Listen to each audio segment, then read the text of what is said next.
to Women. I'm Carol Paz, your hostess for tonight, and we have a delightful guest. She's the daughter of a diplomat, so her background is quite different. Her name is Sunadda Woodbury, and we're going to come to Sunadda in just a second with her story. But first, let's thank our sponsors, Carper Nevada LLC, importer of fine Portuguese olive oil, balsamic vinegar, and international teas. And we'd also like to thank Villa Basque Cafe, home of Pete's famous Basque chorizo. So without further time, let's move right with Sunadda. Sunadda, thank you so much for being here. It's a pleasure to have you. Sunadda, you are a very gifted young woman in so many different ways, as I've quickly learned. But you didn't start out in this country. As a daughter of a diplomat, where did you come from, and why are you here? We love having you. Thank you. Well, I guess I do have an interesting upbringing, and you do. And I'm grateful for it. I think it's made a difference to who I am. I was born in Bangkok, Thailand. I went to an all-girls Catholic school until about 6th grade, and then at about the age of 11, we moved to Jakarta, Indonesia, where my father worked as a diplomat representing Thailand to ASEAN, which is the Association for Southeast Asian Nations. All right. I guess kind of like a United Nations for the ASEAN countries. Yes. Yeah. Now, are you the only child in this diplomatic family? No, there are 3 of us. I'm in the middle. Okay. Do you have sisters, or a brother and a sister? An older sister and a younger brother. All right. Now, it's very different growing up, as I've experienced in different cultures. Our parents have such great expectations, and also we can call them, in this country we might call them demands upon our lives, but in other nations, those are not demands, or those are just wonderful plans and dreams for our children. What dreams did your father and mother have for you? Well, I think the key thing was that we would just be successful in terms of make a difference and being a good, productive citizen of the world, and also I think education was huge for my parents, and they really just instilled in us from the time that we were young that we needed to devote a lot of our efforts and time to just make sure we learn all that we need to, so that we can share the things that we learn and be productive. So in terms of education being such a huge amount of time as you're growing up, what kind of an education? Okay, you went to Catholic school for all girls. Yes, and that was because, and we weren't Catholics, but as you know, there are a lot of Catholic schools everywhere, really, that are open to anybody, and they are well run and usually quite competitive to get into, and they're private schools and have a rigorous curriculum. Yes, very rigorous. And so that of course, so that it was the best place to send your children, and so they were able to do that, fortunately. And you're right when you say fortunately, because there are many cultures, including our own right here in the States, as well as outside, where the families cannot afford that kind of a very special education. So it's one that they don't take lightly. Yeah. And when they engage in that kind of commitment and sacrifice, they really do have great expectations for their children. I mean, I remember, going to school from very early in the morning until late in the afternoon, and then still have tutoring afterwards, which is actually a pattern of life for many Asian kids, even as we speak. That's why they're so competitive in the world with their math skills and whatever they have. Oh, yes. So after you left Thailand and you came into Indonesia, what kind of educational background did you receive there? Well, and that was the other thing. My father, in considering the job that was offered to him, had heard that the international school in Jakarta was one of the best in the world. And so that was important to him, and so that was going to be an opportunity for his children. Yes. So it was wonderful to go to this international school with children of, a lot of just diplomats and servicemen and other people who work for oil companies. I mean, just such an interesting mix of kids. So how did you conquer languages? I don't know. I think that's where I learned my English, primarily just on the playground, just copying the other kids, you know. Your English is beautiful, absolutely beautiful. Oh, thank you. That was also where I ate my first Oreo. Oh. I did, because there were children of servicemen who had a commissary, and they could get Oreos, and they would bring their Oreos in their lunches, and so that was a coveted dessert. A coveted dessert. Okay, then from Indonesia, where did your family come to? Well, we traveled a lot within the ASEAN region, and like growing up, going to that international school, it was interesting because we would take trips to all those countries nearby to compete in sports and things. So I was exposed to a lot of that area in particular. And then after I graduated from high school there, my dad's dream was to have me go and study business and travel industry management, because Thailand at that time was becoming one of the world's popular, most popular areas. Destination. And so his dream was that I would go get an education, even get my MBA, and go back home and start a family travel agency. All right, and we're going to take a look at that, whether that actually happens or not, okay? Because that's one of your father's dreams for you.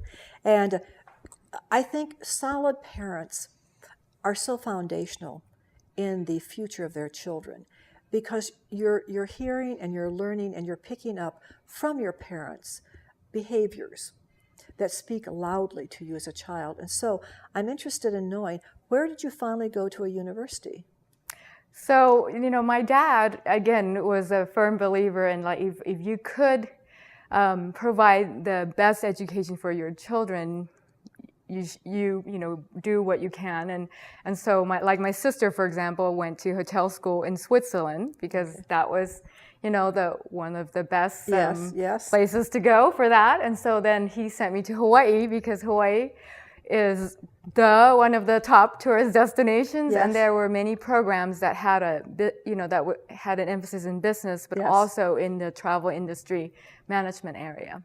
Where was your brother sent? My brother, interestingly, he actually ended up at UNC to get his MBA at University of North Carolina at Chapel Hill, one of the best business schools. Yes, and very close to Duke. Yes, that's right. Yeah. So, you come from a devoted family life, and one that has strong purpose for the children. So you've accomplished all of this educational background. Now, what are you going to do with it? Well, that's the thing. Well, I think, so that was his dream, and I think that we would all work together in this family business. And, but the best laid plans, right? I met my husband. In Hawaii? Yes, okay. Who is American. Yes. At Brigham Young University, where I attended college in Hawaii. And that just, kind of took me on a different path. And your husband's first name is? Steve. Steve. What does Steve do? Steve, ironically, in a good way, works for the Commission on Tourism for the state of Nevada. And I said, your father never lost hold of the dream. Yeah. It just came through another channel. Another way. Okay, yes. through a son-in-law. Yeah. That's wonderful. Now, do you have children? Yes. And how are you raising them? Is a mixture? How does Steve feel about this? A mixture of Thai, Malaysian, Hawaiian, which is certainly Polynesian, and the American culture, which is a shockwave to a lot of Asians. Yeah. How do you raise children in such a mixed background? Well, I actually feel, and we tell them all the time, and he tells them that he thinks they have the best of both worlds because of the mix of cultures that they are exposed to. We've taken them to Thailand several times, and actually just recently went this past Christmas, and they love it.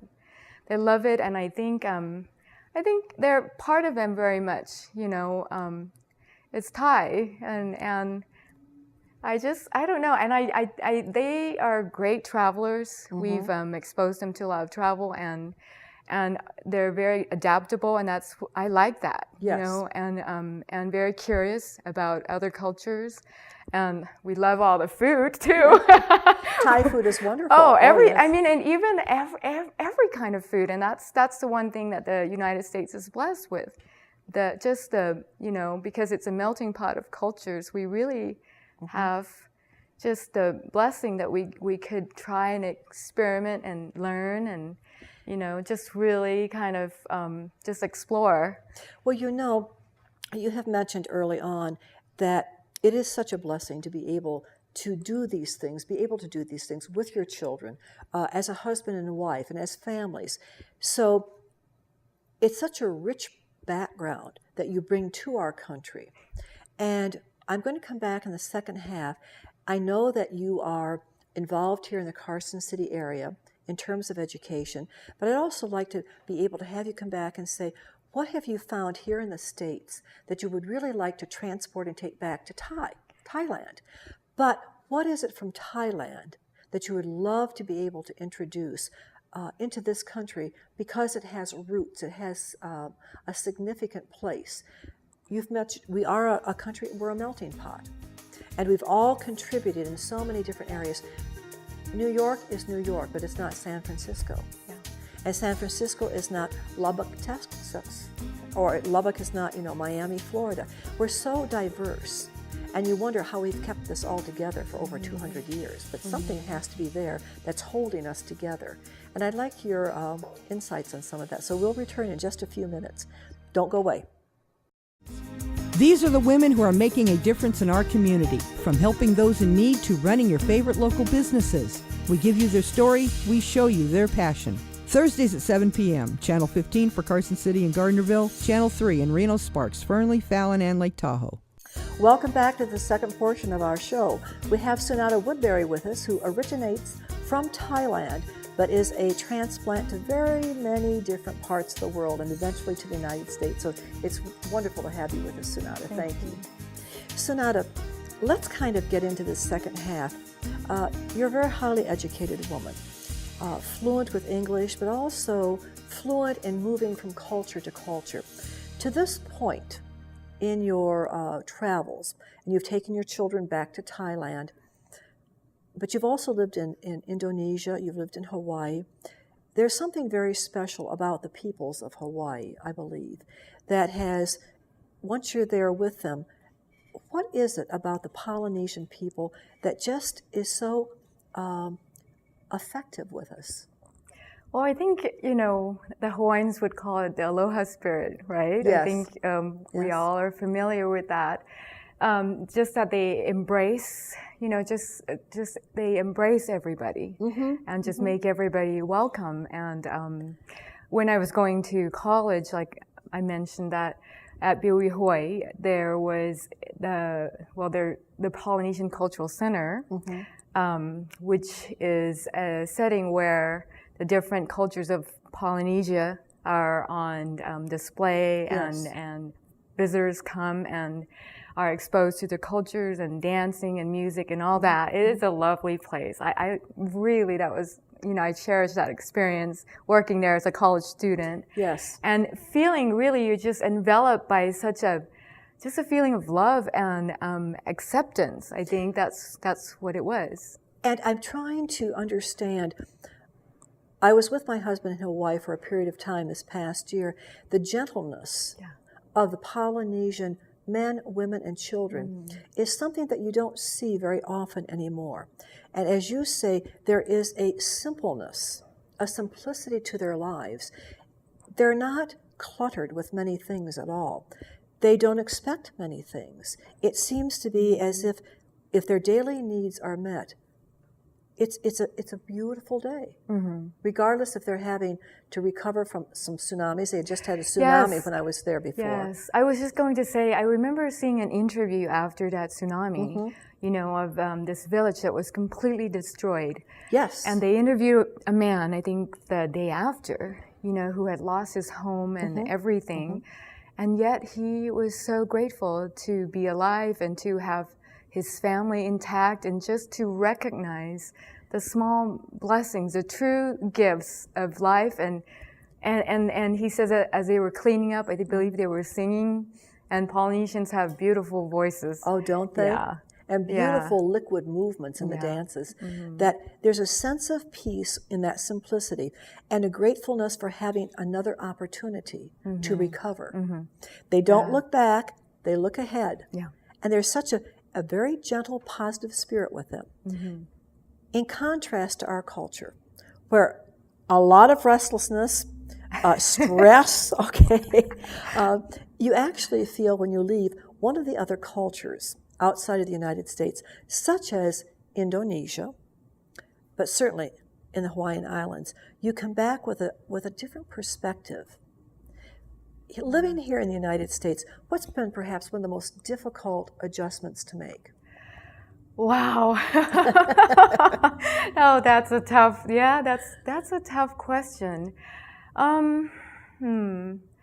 You know, I think for me personally, I'm sure as with other implants, just being away from family and just not able to, you know, celebrate the special occasions together and Birthdays. Yeah, yes, that kind of thing. And in some ways, you know, I don't want to say this in a funny way, but my dad was really actually worried when I married my husband. That people would think that I was a mail order bride. Yes, yes. He did. He really was concerned. And because that is an issue. Coming from the Far East, coming from Southwest Asia, Southeast Asia, there's a lot of that. Yes, and there's a lot of assumptions, I think, on, you know, unfortunately, on people's parts. Well, where did you meet your husband?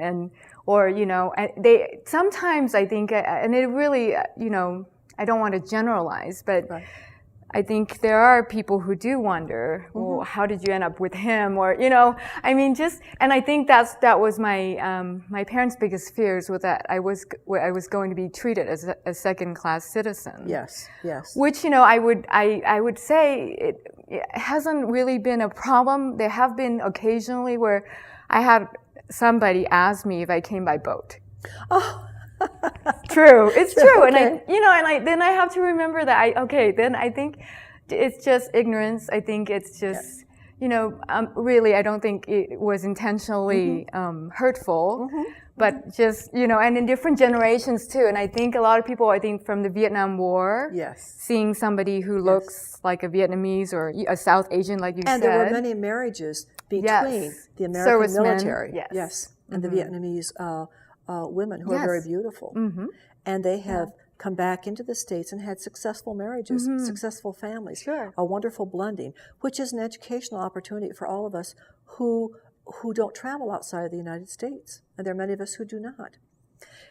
We were talking earlier that one of the advantages of our country is its largeness, but one of its barriers is because it is so large and offers so many different places to visit. Often, we never leave it. We never come to learn about other cultures. Well, I think, you know, sometimes it's interesting for me to meet people in the States who don't ever want to leave. It's an interesting thing. Don't really want to leave to go exploring because they're so comfortable here. It is. We've got a great life, a lot of freedoms, and, you know, people can do whatever they want in the United States. Basically, really, that's right. As long as it's within the law. Yes. Right. Absolutely. They're challenging that now. But you know, life is comfortable. Yes. It's familiar, and so then I think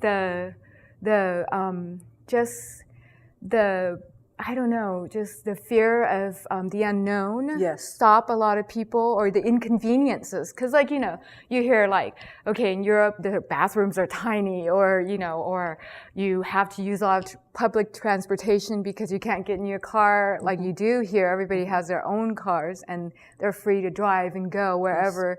You know, you have to be able to work the transportation system over in Europe where it's a little more challenging. You know, that stops people. And I think that's too bad, you know? You know, one of the great challenges that you you're a substitute teacher. Yes. And you have been It's for crazy. a number of I know, it's going on my 8th year in the and that's Carson City constant School change District. every day. You never know where you're going to be, with what class. Yeah. But at the same time, it's an immersion into our current culture. So when you go into, do you substitute from K through 12? You know, that's an interesting question, because I when I first started out, I thought that I would actually just only do elementary school with the little kids, the little cute little kids. The very next day, I got called to the middle school, and they said, please, we really need somebody at the middle school. And that's where I've been predominantly, and I love it. And you know, that is a gift that you have to be able to communicate, because middle school's a tough area of education. That's what people say. Yes, but you're having astounding success with it. Why? I don't know. I like the kids. I do. And I think it's that age where they're not so little anymore. They're becoming more independent, more, you know, just an individual. They can start to think for themselves, and they're more willing to explore new things and learn new things. And they haven't yet developed the attitude. Well, 8th graders, yes. 8th graders think they know everything. They lose their brains. But I like it. I like the middle school. I think it's a great time. And I'm going to offer a suggestion as to why you like middle school. You've had so much flexibility in your growing up, so much change. And for middle schoolers who are just... It's a time of change, yes. In everything. Their growth, their hormones, their outlook, the building itself. You know, their physical environment is no longer elementary, but it's not quite high school. Yes. And it's hard for them if they have instructors. And I'm not saying there's a format, there's a framework that all of us function better within, because otherwise you could have anarchy at any moment or chaos. However, to have an instructor such as yourself who has seen the best and sometimes the worst in other cultures, but to be able to work it in and bring it in to the American child's mind is masterful. That's not an easy thing to do, or to be accepted by an American child, because they, like you say, there's such a comfort zone within this country that they live in. And to think that they would have to leave it, step out of it for just a half hour or an hour, no way, man. No way. Yeah, it. That actually is interesting, because the kids are very curious, and we always like to play the guessing game where I'm from, you know, and it's fun because I really can pretend to be from any Asian country, and they'll probably believe me. Yes. But they love it. They love that. You know, they just love to just hear about new things. And what are some of the questions, the most often asked questions that you get from your students?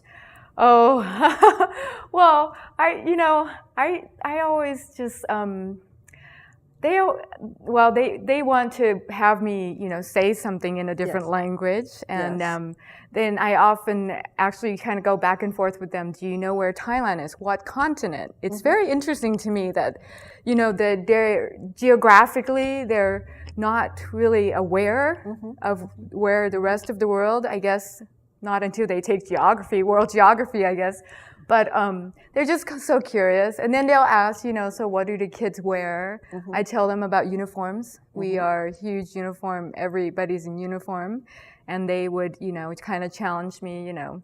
So don't the kids like want to be themselves? And, you know, it's very interesting to hear their point of view as well. And this is probably some of the first opportunities they've had to be challenged with, all right, other nations may have to work together, especially extended families, in order to be able to provide a roof, a meal, some of the amenities of an indoor bathroom. And oftentimes, many of those extended family members work outside of Thailand or work outside of the Philippines in order to be able to send their money, home, their salaries home, to help support. And that's a new concept for an American child to think about. We express perhaps sometimes too strongly individuality as opposed to what is, as a nation, the common good for all of us. And I'm not talking about something that's socialistic here in any means, but what I'm trying to say is this is an opportunity in their lifetime right now to question and to think about. They haven't got the answers yet, but you're putting food for thought on their plates. And only someone sometimes who comes from another culture can effectively do that. Yeah, kind of expose them to just a different perspective, I think. And I always talk to them about just the sacrifices that people make to go to school. Such as? I mean, just, children who walk for miles and to try to attend school, to children who don't have even the pencils and the notebooks and things that they take for granted, and the crayons, and who cherish that, just having those simple possessions of their own. And I don't know, there's so much given here. There's so much given here. And that's an interesting observation by someone who did not grow up in this country originally. That's a great observation, that so much is given. One of my former guests from the Philippines during World War II, when the Philippines went through some very devastating days from Japan, invasion of Japan, and all their books were burned. Their few pencils were burned, but they went to the beaches and they took up stones and they continued their lessons in math and in spelling and in everything else on the beach. And they met there at a certain time every morning. Yeah. So it's good for us to be able to have observations, reflections from those who come from different countries, to let us know, very much so, that this is a unique nation, but it's a blended nation, and we need to learn from one another, I think. So very many things. So what are your ambitions? What do you have as goals yet that you're thinking about? Well, my focus, of course, is my family. Yes. And I really have a precious family. I've really been blessed. I have a wonderful husband and children who are just lovely people. You're going to let Steve still run the travel agency, okay, for the state tourism. I don't know we have any hopes of that anymore. We talk about it, and we always have a kind of a trip in the bag every few years. We do a big trip, and just because we both love to travel. And if you were asked, is there one thing that you would still like to do with your life, what would it be? Wow. Oh. You see your children growing, and of course you hope that one day you'll have grandchildren and Yes. and keep that extended family going. But this is something personal in Sunadda's heart. Oh, wow. Sometimes that can be a tough question. It is, yeah, that is a tough question, and I guess maybe just as a mom, sometimes your aspirations are so focused on your children that, you don't ask yourself that question. The perspective normally. changes, doesn't it? Yes, the perspective changes a lot. I mean, I can quickly answer if you were to ask me what are my aspirations for my family, to see my children grow up into productive and, people who Purposeful people. Yeah, purposeful people, and me, beautiful companions that they can start their families with, and so on. And well, for myself, I just hope that that I can make a difference to somebody somewhere. I mean, I love Mother Teresa's, little saying, "Do small things with great love." Yes. I think sometimes, like you mentioned before, in the States, life is busy. Busy. We're busy with, our kids' activities. We're busy with this and that and the other, that we don't sometimes pause to give of ourselves as much. I don't, do small things with great love. And I'm grateful in our church. There's a lot of service opportunities, and I'm involved a lot with the youth of the church. Like, we're planning a camp for 200 people this summer for a week up in the mountains, and that kind of thing gives me a great joy. And I just hope that I can continue to be productive and be of service in some way. And I think that's such a great message to leave our viewers with, that every life is productive out there. There's a purpose, there's a place for each one of us, and let's not waste the time. Have a good night. See you next week. Thank you, Sunadda.